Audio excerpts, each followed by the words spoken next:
People call me E throughout the park, and I'm the one that's going to be doing the feeding show for you guys today. Now, before we get started, there are a couple rules we do need to go over. First is our rules for your safety, of course.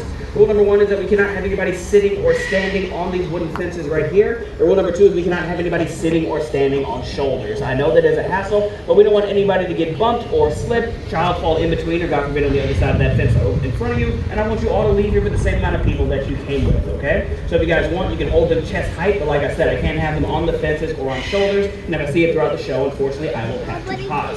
Also, to note, with everything going on with COVID-19, we do ask you guys try to be as socially distant as possible. But looks like everybody is following those rules. Like I said, I can go ahead and get started for you.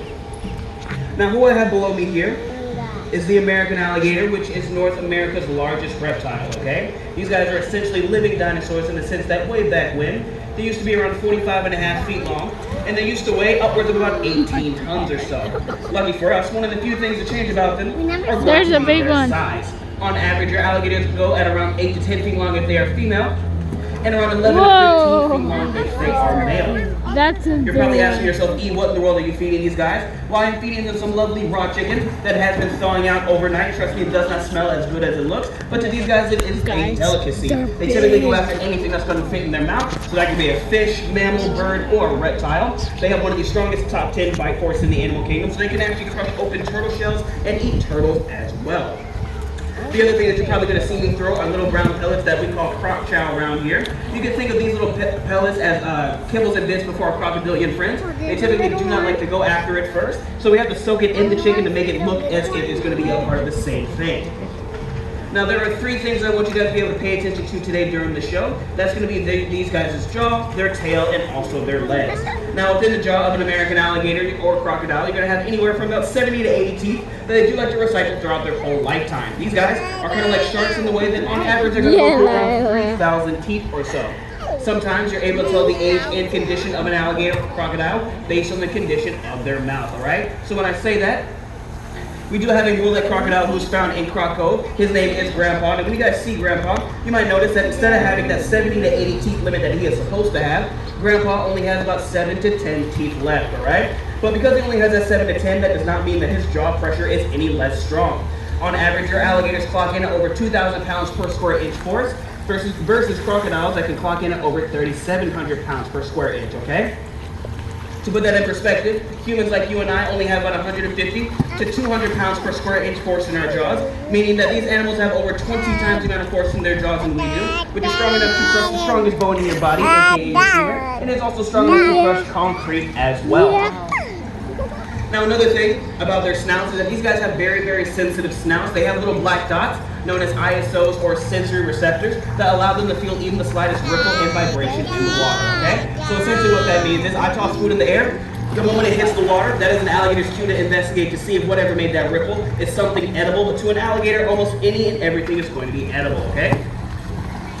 Now, the second muscle I want you all to pay attention to today are going to be their tails. Now, with their tails, these guys have the ability to get anywhere from about 3 to 4 feet out of the water. But you're probably telling yourself, E, there is no way that that big one below you got anywhere near 3 to 4 feet. Now, in their cases, you would actually be correct, okay? Because of their size and weight, the big ones can only get around 1 to 2 feet out of the water versus the smaller ones that are more capable of performing that whole 3 to 4 foot jump, all right?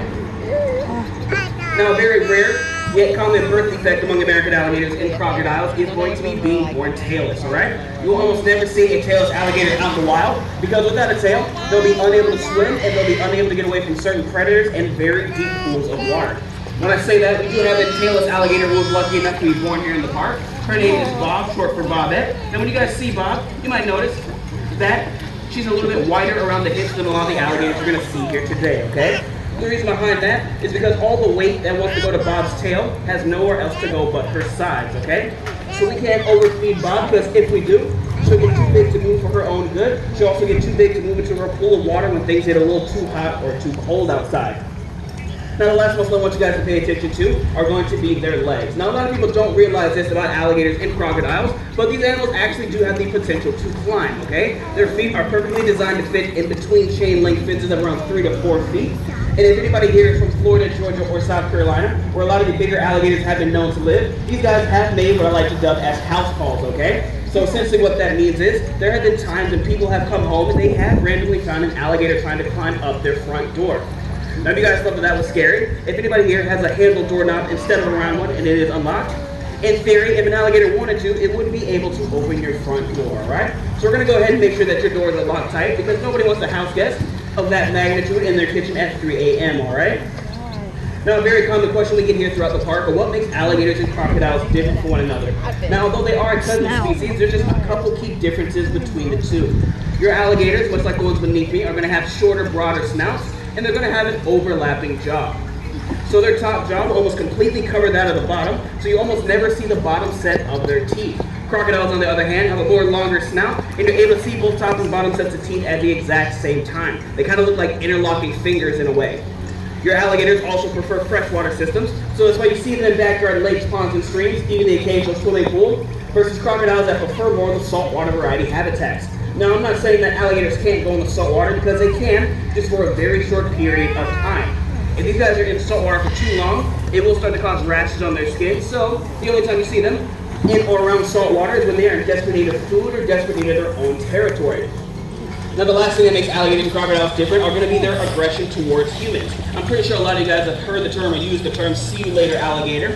Well, it does make a little bit of sense because around 1960 or so, the American alligator was almost hunted off the face of the earth by humans, hence why they have a natural fear of us. Now, crocodiles, on the other hand, have zero fear of humans whatsoever, and they have been known to hunt down humans in the wild, okay? So if you are in the water and you see one of these things swimming towards you, that's either an alligator that's pretty curious or a crocodile that could care less. Either way, you don't want to be on the receiving end of that animal. When I do talk about crocodiles, there are two of the biggest crocodiles in the United States here with us in the park today, all right? That's going to be Utan, located right behind you guys in the hooded area next to our Galapagos tortoises. And then that's going to be Tommy, located in the middle of Croc Cove. Now, Utan is the biggest hybrid crocodile in the United States in captivity, all right? He's around 20 feet long, and he's pushing upwards of about 2,000 pounds or so. Now, Utan is only 56 years old, and these animals have what's known as indeterminate growth. So essentially what that means is these guys are going to continuously grow until they pass away. So with him being 56, and they have the ability to live around 70, if not 80 in captivity, one thing we know for sure is that Utan is going to get a little bit bigger. We're just not sure how big he's going to get in the long run. Now, the other croc I want you guys to be able to see today is going to be Tommy, who is located in the middle of Croc Cove. Now, when you guys see Tommy, you might notice that his snout's just a little bit crooked, and he does have a little bit of a pink rash on the tip of it. Well, the reason behind that is because when Tommy was very little, somebody tried to keep him as a pet, and they had him on a bad diet in a small enclosure. When I say bad diet, I'm talking about hot dogs, marshmallows, and pretty much anything else they wanted to feed him at that point in time. And because of that, his snout did develop a calcium deficiency, so that's why it is curved. And the reason behind that little pink spot is because in that small enclosure, his snout would rub up against the sides, causing that little bit of a rash. Now, there are more qualified zookeepers than myself, but they do go in there. They do rub cream on the snout to help it heal up. It's just a little bit above my pay grade, but although he may look neat, he's somewhat of a gentle giant in that way.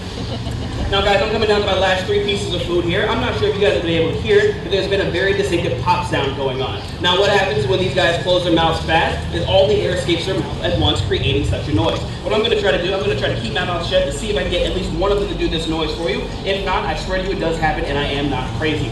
Now, unfortunately, once I am all out of food, that will conclude today's show. If you guys have any questions for me, I'll be on the other side of the Redfoot tortoises. To my left, you guys is right. And then back here at 12 o'clock, we're going to have another live feeding show with a different zookeeper who probably has a lot cooler facts than I do. Now, I'm going to see if any of my big guys are going to pay any attention to me. Okay, that's Cleft, our biggest female here. She's a little bit of a gentle giant. That was a pop sound, but I wasn't going for him. There we go. That's the big one. Now let me see if this one's going to pay me any attention. I think he's the oldest one in here, if I'm not mistaken. And with this size, you can see why. Okay, now he's a little bit of a fossil, that one, but unfortunately, guys, I am all out of food. Like I said, my name is E, and I do hope that you guys enjoy your day here at Alligator Adventures. Thank you.